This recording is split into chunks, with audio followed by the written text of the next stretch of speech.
ब्रह्मवैवर्त पुराण की कथा के अनुसार श्री कृष्ण भक्ति के अवतार देवर्षि नारद ने एक बार भगवान सदाशिव के श्री चरणों में प्रणाम करके पूछा, हे महाभाग, मैं आपका दास हूँ।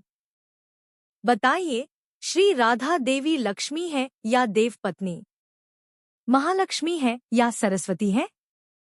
क्या वे अंतरंग विद्या है या वैष्णवी प्रकृति है?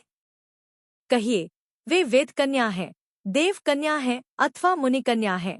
नारद जी की बात सुनकर सदाशिव बोले, हे मुनिवर, एक मुंह से मैं अधिक क्या कहूँ। मैं तो श्री राधा के रूप, लावण्य और गुण आदि का वर्णन करने में अपने को असमर्थ पाता हूँ। उनके रूप आदि की महिमा कहने में भी लज्जित हो रहा हूँ। तीनों लोकों में कोई भी ऐसा समर्थ नहीं है जो उनके रूपादि का वर्णन करके पार पा सके। उनकी रूपमाधुरी जगत को मोहने वाले श्री कृष्ण को भी मोहित करने वाली है। यदि अनंत मुख से चाहूं तो भी उनका वर्णन करने की मुझमें क्षमता नहीं है।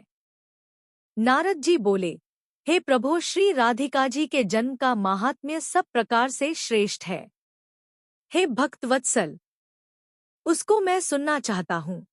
हे महाभाग, सब व्रतों में श्रेष्ठ व्रत श्री राधाष्टमी के विषय में मुझको सुनाइए। श्री राधा जी का ध्यान कैसे किया जाता है? उनकी पूजा अथवा स्तुति किस प्रकार होती है? यह सब सुध से कहिए। हे सदाशिव, उनकी चर्या, पूजा विधान तथा अर्चन विशेष सब कुछ मैं सुनना चाहता हूँ। आप बतलाने की कृपा करें। शिवजी बोले, वृषभानुपुरी के राजा वृषभानु महान उदार थे। वे महान कुल में उत्पन्न हुए तथा सब शास्त्रों के ज्ञाता थे। अनिमाम हिमा आदि 8 प्रकार की सिद्धियों से युक्त, श्रीमान, धनी और उदार चित्ता थे। वे संयमी, कुलीन, सद्विचार से युक्त तथा श्री कृष्ण के आराधक थे। उनकी भार्या श्रीमती श्री कीर्तिदा थी। वे रूपयौवन से संपन्न थी और महान राजकुल में उत्पन्न हुई थी। महालक्ष्मी के समान भव्य रूप वाली और परम सुंदरी थी। वे सर्व विद्याओं और गुणों से युक्त, कृष्ण स्वरूपा तथा महापतिव्रता थी।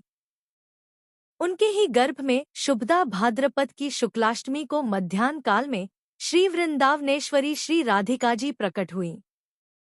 हे महाभाग, अब मुझसे श्री राधा जन्म महोत्सव में जो भजन पूजन, अनुष्ठान आदि कर्तव्य हैं, उन्हें सुनिए। सदा श्री राधा जन्माष्टमी के दिन व्रत रखकर उनकी पूजा करनी चाहिए। श्री राधा कृष्ण के मंदिर में ध्वजा, पुष्पमाल्य, वस्त्र, पताका, तोरणादि नाना प्रकार के मंगल द्रव्यों से यथाविधि पूजा करनी चाहिए। स्तुतिपूर्वक सुवासित गंध, पुष्प, धूपादि से सुगंधित करके उस मंदिर के बीच में 5 रंग के चूर्ण से मंडप बनाकर उसके भीतर षोडश दल के आकार का कमलयंत्र बनाएं। उस कमल के मध्य में दिव्यासन पर श्री राधा कृष्ण की युगल मूर्ति पश्चिमाभिमुख स्थापित करके ध्यान, पाद्याग्र्यादि से क्रमपूर्वक भलीभांति उपासना करके भक्तों के साथ अपनी शक्ति के अनुसार पूजा की सामग्री लेकर भक्तिपूर्वक सदा संयतचित्त होकर उनकी पूजा करें।